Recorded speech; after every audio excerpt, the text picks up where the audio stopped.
I'm pumped. It really is exciting to see all these things going on. And I'm not sure what to talk to you about. I've been changing little notes on the card as I've been listening all today. But we're really formidable. We just have to get this act together and integrate it. So I'd have to go back a little bit in time to get a sense of the envelope in which we sit. We have a lot of words being bandied about in our nation, all kinds. Innovation is a big one. I want to talk about that a bit, what it really means. But let's look back in history and see what really was the start of all of this, and talk about some things that maybe we haven't really talked about before or heard about. A genius without education is like silver in the mine. It's probably a quote by Benjamin Franklin you haven't heard. But he felt that we needed an educated populace in the Commonwealth of Pennsylvania. And in 1749 wrote a paper on the education of youth in the Commonwealth. And he was very worried about the issue of the future. So he wanted the students to be educated in an academy he formed, to be educated for future circumstances.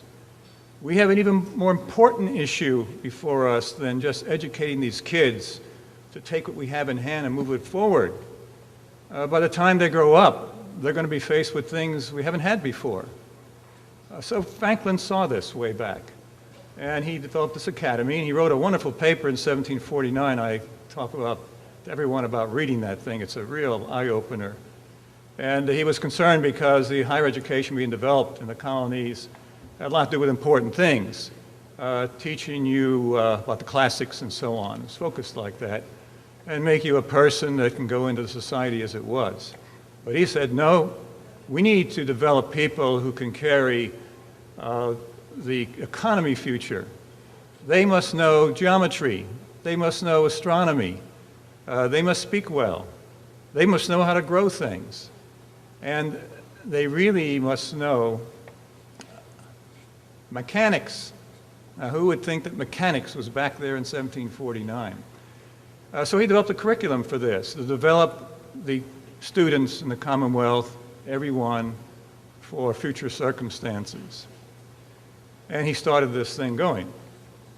And then as time went on, he also added some other things. Here's another quote that you probably haven't heard. It's in his autobiography. After the revolution happened later on in life, about 1790, and he was very firmly tough on this issue that really everybody who wrote the Declaration of Independence and so on was focused on. But he put a little tinge on it. He said, tyranny flies before the light of science, and therefore all the citizens should have knowledge distributed among them. Everyone. So he set a base for us. He understood that, now what was science there? Tyranny flies for the light of science. What he meant by that was really what science is about. We don't talk much about it. You know, we think of science, engineering, and so on, and STEM. But science is getting at the truth. The cardinal sin of a scientist is when he or she fudges the data. Now, we've heard cases like that because it's the truth we're looking for. You know, the scientists are looking, what's the universe all about? And the fellow scientists around the world base on what you do. So this is a sense of integrity in a sense. So, but tyranny flies before the openness. He wanted the people in the nation, the nascent nation then, to be educated, to know what's going on. We use a favorite word these days in Washington a lot about transparency. You know, it hits us in the head all the time. But it really is the issue of doing our homework meticulously, getting at the truth, looking for future circumstances, and making sure those that are coming along with us and after us have a great education. Okay, so I wanted to get that message across. Now, why am I standing up here at the lectern today? Well, first thing is, I think it was Gail used the word tasking.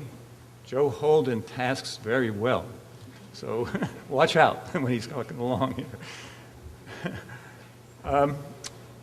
My father was a carpenter, worked in the Navy Yard. I think one of you said, I think Pat, a couple football fields away or something, we're right next door. And I grew up as a punk kid in South Philadelphia. And I went to public schools. Very important, I graduated from public school. I went to Penn and MIT. I was an NROTC student. In those days, I'm not sure why I became an engineer. I was a good student, I did lots of things, but it was patriotic to be an engineer back then. This is what they needed. We were getting into a phase into the 50s, after the war, the Korean War was winding down, things like that. And we saw the things that were facing before us. And we needed engineers, and it worked. You know, NASA was nascent, all those kinds of things were happening. Okay, so I served my time in the Navy, and I went to work at RCA. Now, sometimes people say, give me a short description of your career. Here's the short description. I walked tall at RCA. To be an engineer at RCA, you know, invented compatible television. And in fact, Aegis, the Navy system, was started back with BMUs, Ballistic Early Warning System. RCA had the contract. And all kinds of things happened there. It was neat to be an RCA engineer. RCA and its brand is now owned by a Chinese manufacturer. Remember Nipper, the talk, his master's voice? Nipper now speaks Chinese. Now, that's neither good nor bad. We have to look at this in the right way. That's what's happened. We have to embrace these changes as we go along and make the most out of them. We are formidable, but we have to find out the way to really move it. And this education is very, very, very important for us to do. I want to mention something at this juncture about another thing that Benjamin Franklin ended his paper with, 1749 paper. But all these neat things in there prepare people for future circumstances. He said, true merit in doing this is serving. Serving your family, serving your neighborhood, serving your city, serving your country. And that's important. And we should have that sense. And I think we do. And we see it all over the place. We're sort of discombobulated a bit. We've got to put this all back together again. All right, so RCA. Now, when I served in the Navy, I served on a couple of destroyers, but I also served on the battleship New Jersey, which was built a couple of football fields from here. Shot all the guns on that thing. Now, that was a real sort of neat thing. I served on a couple of destroyers, too.